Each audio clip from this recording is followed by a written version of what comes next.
Episode 52. Here we are. Yes.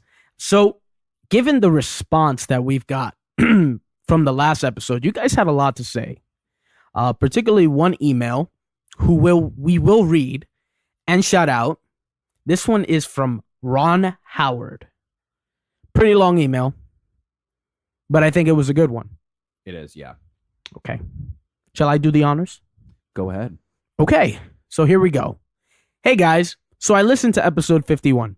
I enjoyed the detailed rundown of each major game in the Metal Gear universe. You should play the portable games if you haven't. We have. Portable Ops and especially Peace Walker are very worthy games. Metal Gear in its own right, even Metal Gear Acid. I agree with you. He doesn't. Anyway, I wanted to talk about the Phantom Pain. Wow, you guys were hard on it. He was hard on it. I understand how fans of the series might be put off by the open world structure of the Phantom Pain, and perhaps, on first glance, it might appear like Kojima and Konami simply wanted to copy the success of other open world games in the AAA space. However, I would argue that the Metal Gear series was heading towards that path anyway. When I recall the gameplay in Solid Sons of Liberty, Snake Eater, and Guns of the Patriots, each game seemed more open than the last, particularly MGS3 and 4, which used what we call in the business a hub and spooks, or is that spokes, right? Level design through over and over again. So to tell me going to an open world seemed logical. I'm sorry, I butchered that. So to me, going to an open world seemed logical. Additionally, the open world opens up the stealth gameplay instead of a linear approach down a hallway. You can approach an enemy base from many different angles. You feel more like a hunter, not the hunted. This is how playing the mature big boss or his phantom should feel. In terms of it feeling like a Metal Gear game, I think you have to allow the game series to mature beyond its original formula, even if the formula was great. A case in point is the latest Legend of Zelda game, Breath of the Wild, which you've played. I haven't played. I struggled with one for weeks until I finally let go of my expectations from older Zelda games and just let it be itself. I enjoy the game a lot now more. Otherwise, as far as the story, of course, I like it. Skullface is a different kind of MGS villain. He's not a fighter like Zero. He's a manipulator. His plot to send the world into chaos by eliminating the English language is actually pretty ingenious. I agree. The entire world, and it would be chaotic if it was eliminated from the world almost overnight. I don't actually think he cares about what the boss's will is, right? And he's also talked about how he likes how Kaz's character was transformed, and he likes that you get to spend time with Ocelot as a good guy, Quiet. He enjoyed Quiet also, or rather Stephanie Joelstein's performance of Quiet in terms of her accepting the character and that it's fine for her anyway. And he finishes with this. But anyway, the Phantom Pain is actually my favorite game of all time, not just in Metal Gear. It dethroned Resident Evil 4 as my personal all-time favorite. I know you love that line. Interesting to note that Resident Evil 4 is another game that broke from its predecessors in a major way. Enjoy the show, guys. I'm sure Kip and I will talk about Metal Gear soon on our podcast since we both really love Metal Gear and the Phantom Pain. This is from Rob Howard, and his podcast is the Grid Snap Podcast. So that's right. Shout out there. Shout out there for you guys. Keep doing what you're doing. I actually heard one of your podcasts when I saw the email. Pretty good work, guys. Keep it up. Let us know if you want to do a tag team one day. Who knows, man? We would love to. Absolutely, yeah. You know? I think he has so many great points. Obviously, very, very knowledgeable in level designing. I think that's what his podcast is also about, right? Level design. Just different games, things like that. Mm-hmm. Yeah, lots of insight, which opened me up to a lot of like seeing that in a bigger picture. Yeah, I agree with you. Resident Evil 4 was something that really changed the series of it all. It kind of went on from there. Every Resident Evil game that came out, aside from like a few spin-offs and one-offs, were like over the shoulder, kind of camera view. So it really changed the aspect of the game. I don't necessarily agree with you about like, man, Resident Evil 4 is just so good. It's such a timeless game. I respect your opinion, but I just feel like, man, Resident Evil 4 it exceeds so many expectations, not only from the past, but I think it makes a test of time because, I mean, look how many times it got released. It's been released for every single console since the GameCube. That's incredible. I haven't seen that with a lot of games. A few things, yeah. With the English language, yeah, it made me see it in a different light for sure. I still think in a story aspect of it, I think it was just a poor excuse to make a villain. I think it just created some type of like real disaster, real impact, in order for it to feel for the player to feel invested into playing this. Like, oh, they're gonna take off the English language. If I wasn't an English speaker, if I was like in another country or something like that, and I'm sure it translates into the same game, I feel like what would have been ingenious about it would have been like, depending on your region or country. Imagine it having an impact if you're in Russia and instead of erasing the English language, it'll be erasing the Russian language, or, somewhere down in South America, erasing the Spanish language. I think that would have been ingenious.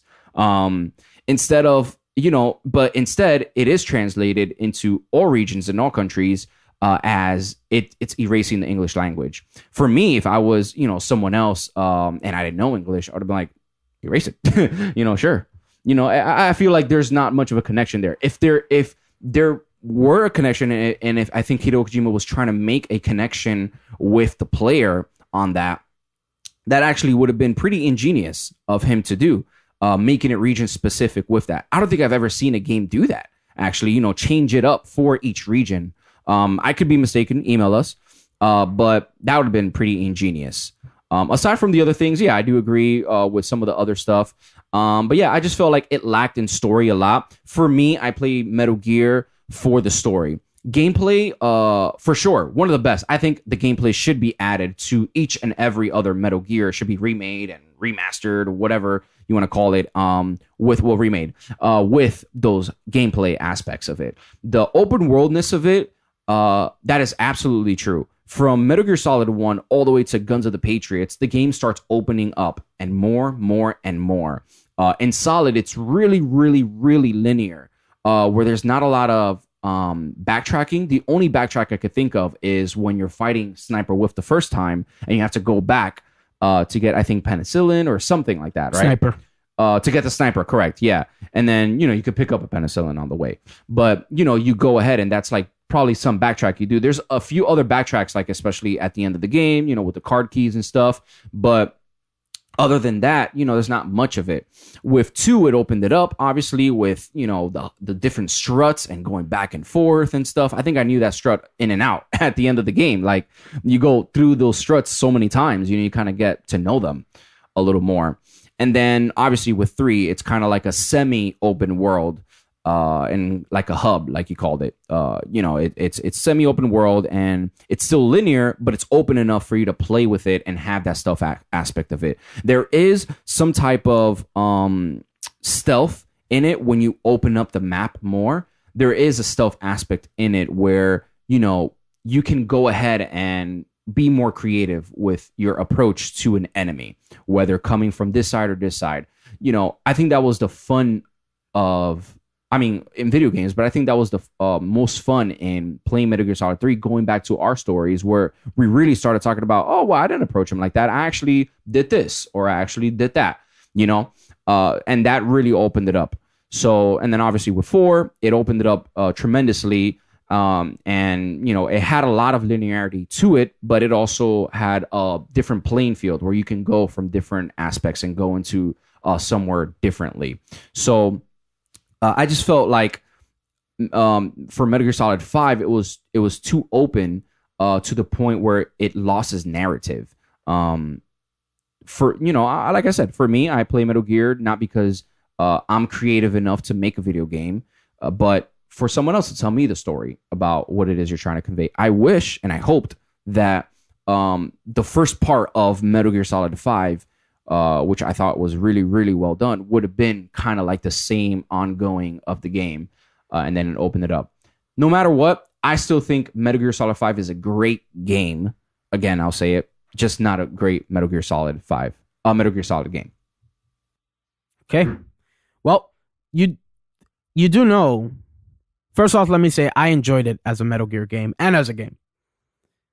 But you do know that there was other strands in terms of the languages, right? Like English wasn't the first language. They had other strands. They had Remember, there at one point they attack your base with a strand, not just the English one. The first time where you have to figure out which language it is that they that it's making them sick, and then you have to quarantine them, right? So I think it was like Conga, something like that. It was some kind of language. Yeah. And that's how you figure out who was getting infected at the time, right before they got the cure. I happen to agree with Rob only because English is the most popular language in the world.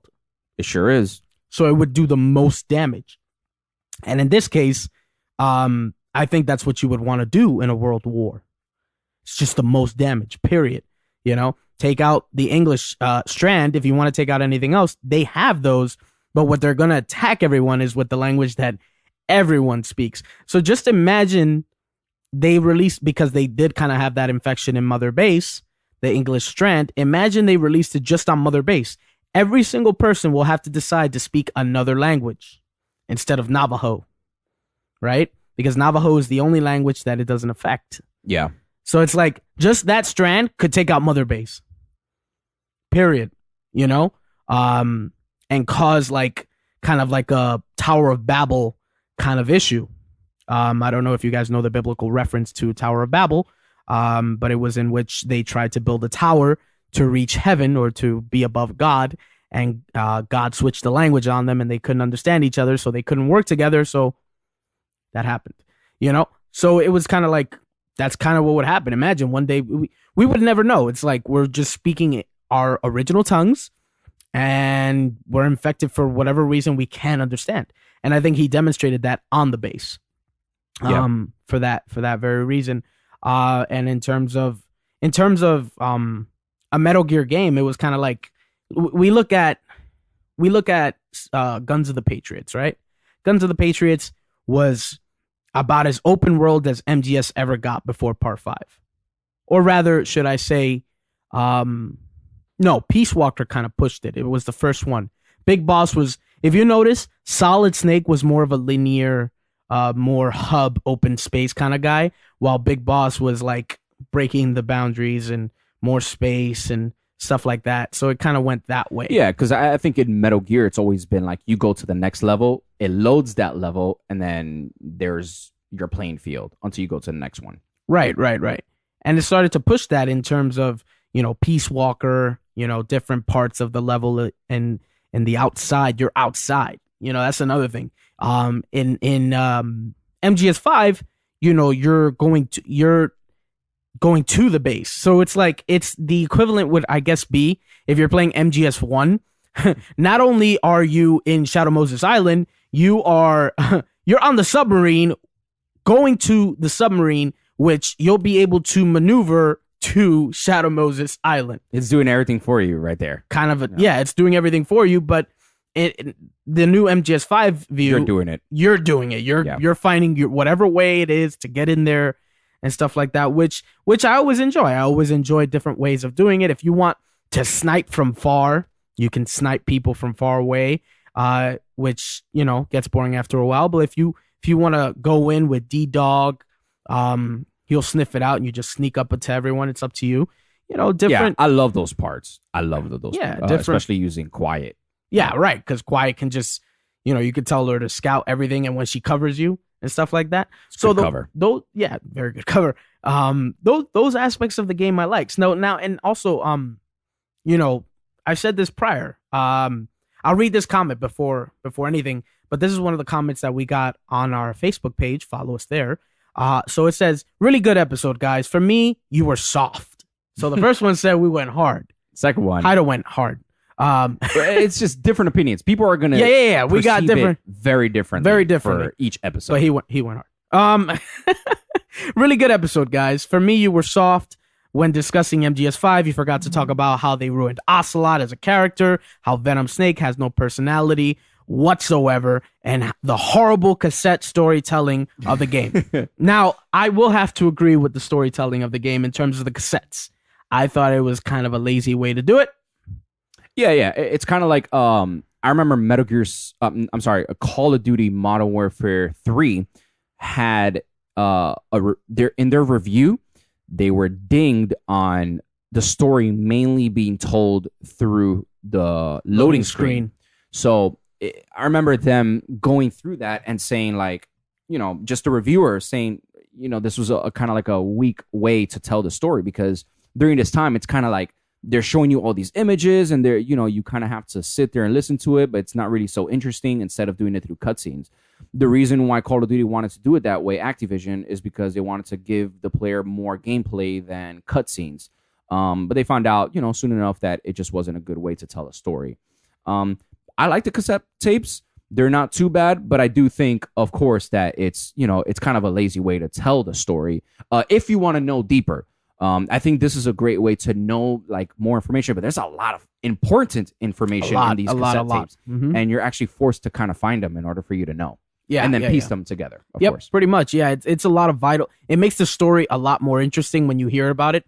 So things like that. But what I love to do is that I love to download the app, the MGS5 app. Yeah, and I like to listen to the tapes as I walk or something like that. I won't listen to it while I play. I'll just listen to it like when I'm outside or something like that. I found that for me, that makes it more interesting. Not saying that the cassettes were a bad idea. It just feels like it was a shortcut. Yeah, and it also played on, I think, the 80s and the Sony Walkman and all that. Yeah. So, it was kind of like forced. Yeah. Like I was like, oh, you got a cassette player. Hey, you got another cassette. Hear the cassette. Come on, listen to the cassette. In terms of Venom's personality, now I've said this countless of times before. Spoiler alert, because I know you're gonna get me on this. I'm gonna say it. Venom is not Big Boss. He's not Big Boss. It's actually trickled through the entire game, like when you really look at it, that he's not Big Boss. Okay, there are things that really give it away. One of the major ones is when he actually, he doesn't tell Kaz, kept you waiting, huh? When Kaz set him up for it. It's just like one of those things.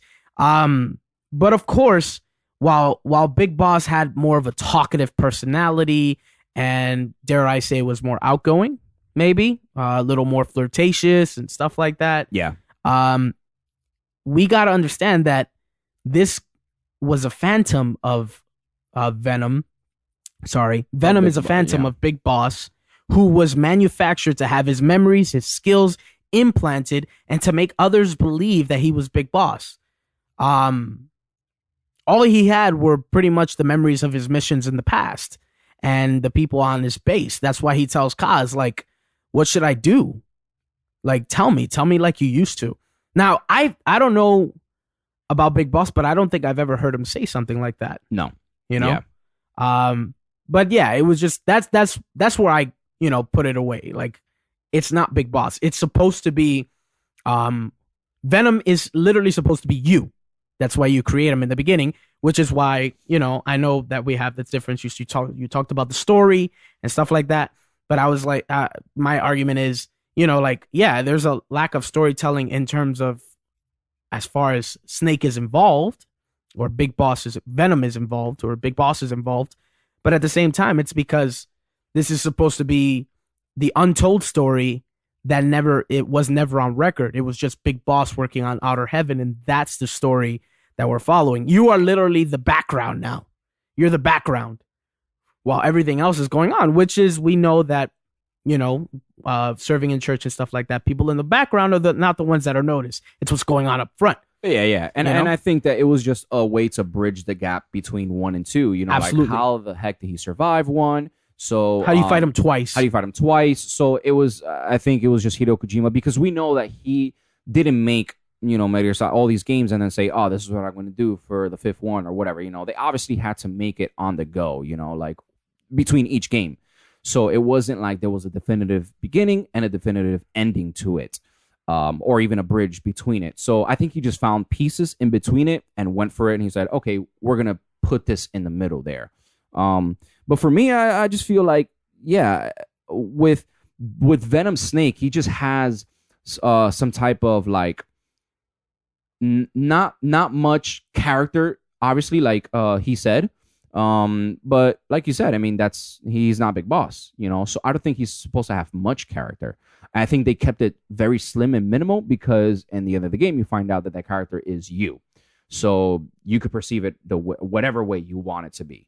It's your story. It's your story, right? Correct. So, and then, so a lot of people, I've read comments on YouTube where it says it's your story, so that's why it lacked story. A lot of people said that the reason why it's open world is obviously because it's your story. So it's a lot of things that can play on it, and we can all say, oh, genius by Hideo Kojima. Of course, we can all say that and stuff.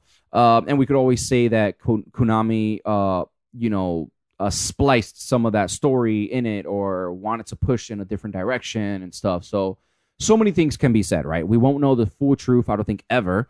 But all we do know is what we have as a substance in the game. That's all we know. That's all we can go by. So for me, yeah, I just felt like the story was just a little lackluster. Let's go on Ocelot. They changed. I haven't. Ocelot? Yeah. Well, yeah. This is what he said. He said that they ruined Ocelot as a character, and I actually have something to say about that. But go. Yeah. Go first. Ocelot. My favorite Ocelot is in Metal Gear Solid 3. I think that him as Adam, like, there is. I think for me that was his best moment, just in terms of like character and just spunk and charisma and like the interactions between him and Big Boss. I think those are really, really cool. I didn't mind him in Metal Gear Solid 5. I thought he was a great leader. I thought he was more like centered towards the goal and the mission. And he was also neutral between, obviously I think he sided more with Big Boss, but he was also, neutral. I think he also took care of the base as well with the soldiers and stuff. When there's a cutscene that if you don't go into Metal Gear Solid 5 for a while, D-Dog comes up to you and starts licking you and stuff, and the person standing there is Ocelot, it kind of seems like, hey, I've been taking care of this in your back kind of thing. And, it looks like he missed you a lot, stuff like that. So don't be so far for so long. Right. Exactly. Correct. So, it's just a form of him just being like the leader, being the first one to receive you as you get there. Like, hey, I'm taking care of things kind of thing. So I didn't mind him, actually in Metal Gear Solid 5. What I noticed about Ocelot, and you'll see this, Ocelot becomes who he needs to become. If you notice that, depending on his role, he conforms to that role. And that's why I feel like the Ocelot in MGS5 was probably the most sincerest form of Ocelot. Yeah. Like, that's who Ocelot is, because he didn't have to pretend there. Of course, he had psychotherapy to believe that Venom was the true Big Boss, but I believe that his character, that was his character. That's who he is. Because in every other game, he's playing a double agent. Always. Or a triple agent. Yeah. Right? So if you notice this, he's not the same character in any game. It's true. In the first one, he's very ambiguous and very forthcoming and very just like, aggressive. Yeah. You know? In Metal Gear Solid 1, he's like very, he's a very villain. Tough. Yeah, he's a villain. Very, calm and tough and, you think you're bad, I'm bad, you know what I mean? And tortures you and stuff like that. And, just very intimidating. If you look at part 4, he's like a madman. He's acting more like like unhinged liquid, you know, and it even comments about that in the encyclopedia that Ocelot did that to trick the Patriots into thinking he was really liquid. Yeah, and which goes back into Metal Gear Solid 5, which he tricked himself to believe Big Boss of Venom's Snake is the real Big Boss. But he didn't have to switch anything else. You know, like he always loved Big Boss. And so I truly believe that was his real personality throughout the entire thing. Someone who's level-headed, he's calm, you know, he's rational, you know what I mean? Just like he's sympathetic even, if you notice how he is with the kids and stuff like that. You know, the voice of reason even when Kaz was just like looking for blood and he wasn't. So then what do you think happened in Metal Gear Solid 1 when ultimately, you know, like he was just a villain, you know, like just a straight up villain? Well, remember his plot throughout all of the Metal Gear games after Outer Heaven was to free Big Boss. That was his mission. Yeah. He would do whatever it took to complete that mission. As a player, we didn't know that in the Solids. Of course, we didn't know that until part 4. Yeah.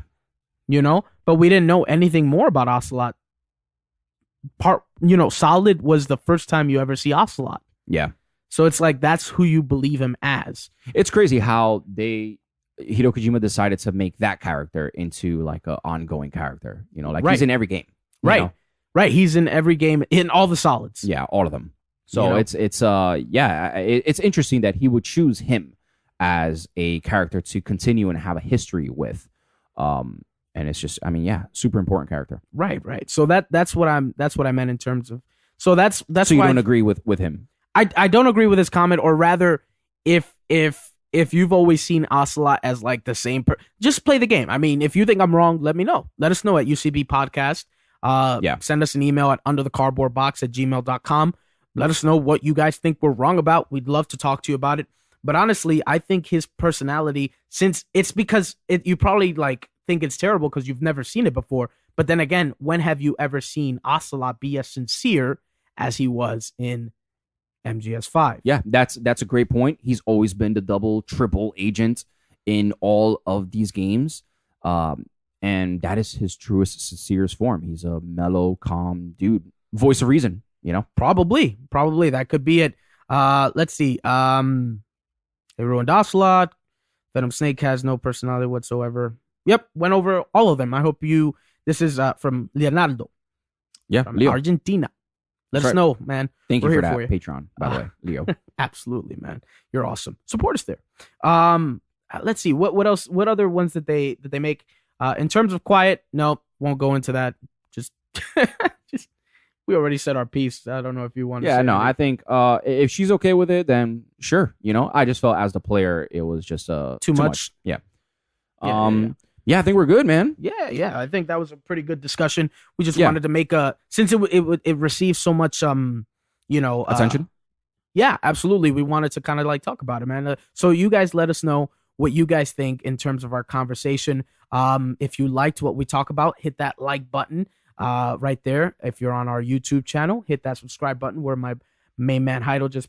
No, it was here. Is it here? Is it? No, it's right here. It's right. Subscribe is right here. It's right here. And then I think like is right around there. But if you're listening on our podcast, please go to our YouTube channel and subscribe. You know, it'll help us out greatly. I think that's good. Or yeah, for sure. I think you guys can catch all of our content here on YouTube where we live. Don't forget, like Arnaldo said, subscribe. And if you're listening right now, please give us a review too. You know, it will help us a lot. Right? Absolutely. Let us know what you think of us, guys.